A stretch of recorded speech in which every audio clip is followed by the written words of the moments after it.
जय हिंद शिक्षक साथियों, कैसे हैं आप सभी का बहुत बहुत स्वागत है आज के इस लेटेस्ट वीडियो में। उम्मीद है आप सभी स्वस्थ होंगे, मस्त होंगे, ज़बरदस्त होंगे।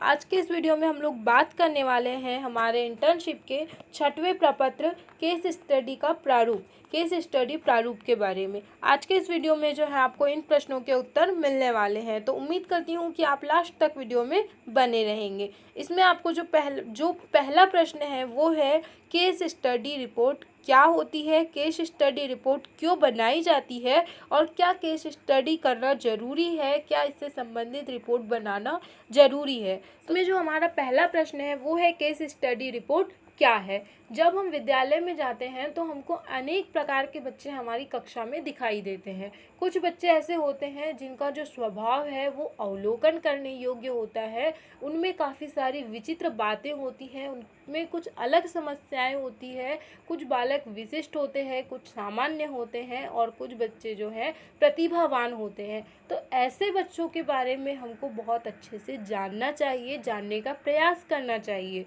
तो उन बच्चों की पृष्ठभूमि के बारे में, उनके परिवेश के बारे में, उनके माहौल के बारे में जो है जानकारी लेने के लिए जो एक रिपोर्ट बनाई जाती है वही कहलाती है केस स्टडी रिपोर्ट।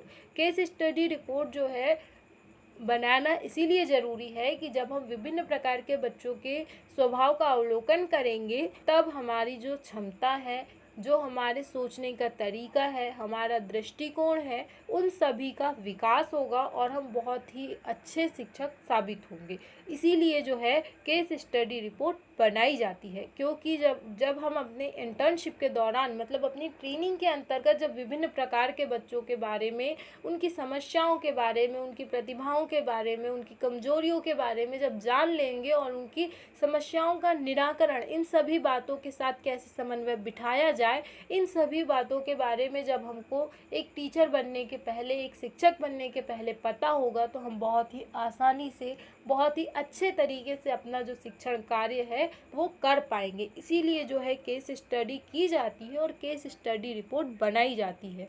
भाई हमने केस स्टडी तो कर ली, रिपोर्ट क्यों बनाए, रिपोर्ट बनाना क्यों ज़रूरी है? तो साथियों, रिपोर्ट बनाना इसीलिए ज़रूरी है कि कुछ समस्याएं ऐसी होती है जो हमसे भी जो है सॉल्व नहीं होती हैं, हमारे जो मेंटोर होते हैं उनसे भी बहुत अच्छे से वो जो है समाधान नहीं बता पाते हैं। तो अगर उन समस्या से संबंधित हमारे पास जानकारी होगी तो हम अपने महाविद्यालय जाकर या अपने कॉलेज जाकर अपने जो विषय शिक्षक है, विषय विशेषज्ञ है, जो हमको डीएलएड जो हमारा पाठ्यक्रम है पढ़ाते हैं या जो टीचिंग ट्रेनिंग हमको देते हैं, उनसे जो है उन समस्याओं के बारे में हम सीख सकते हैं और काफ़ी अच्छी जानकारी हमको वहाँ से मिल सकती है। इसीलिए जो है इसकी रिपोर्ट बनाई जाती है। और आई होप कि आपको इसी के साथ इसका जो तीसरा प्रश्न है कि क्यों बनाना ज़रूरी है, क्या ये बनाना ज़रूरी है, इसका उत्तर भी आपको ये मिल गया होगा। तो आई होप कि आपको सारे उत्तर मिल चुके हैं। तो आइए देखते हैं कि इसका प्रारूप कैसा होता है। स्क्रीन पे आप देख सकते हैं कि इसका जो प्रारूप है यहाँ पर दिया गया है।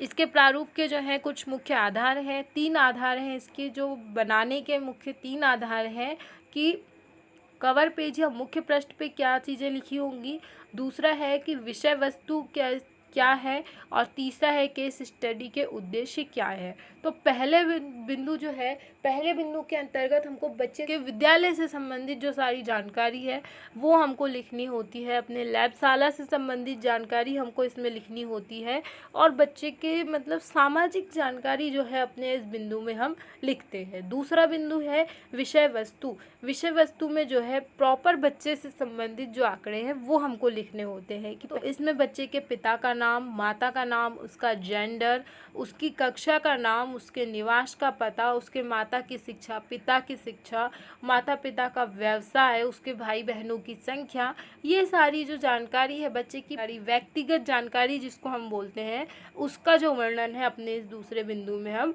करते हैं। इसके बाद तीसरा दिया है केस स्टडी का उद्देश्य। तो केस स्टडी का जो उद्देश्य है उसको हमको स्पष्ट रूप से इस प्रपत्र में बताना होता है कि क्यों हमने उस बच्चे का चयन किया है, कि क्या वो बच्चा प्रतिभाशाली है, क्या वो बच्चा जो है विशिष्ट बालक है या सामान्य बालक है, उस बच्चे का जो है चयन करने का क्या उद्देश्य है हमारा, इस उद्देश्य को जो है स्पष्ट हमको करना होता है और अंत में जो है सारी सील साइन करवाई जाती है और इस प्रकार से जो है ये प्रपत्र कंप्लीट होता है। तो फ्रेंड्स, आई होप कि आपको समझ में आया होगा कि केस स्टडी क्या होती है, क्यों की जाती है और इसका क्या योगदान है हमारी टीचर्स ट्रेनिंग कोर्स में।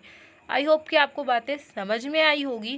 Thanks for watching friends. अगर जानकारी थोड़ी भी पसंद आई है तो प्लीज़ शेयर कीजिए ताकि किसी और की भी प्रॉब्लम जो है वो सॉल्व हो सके, किसी और को भी बातें पता चल सके।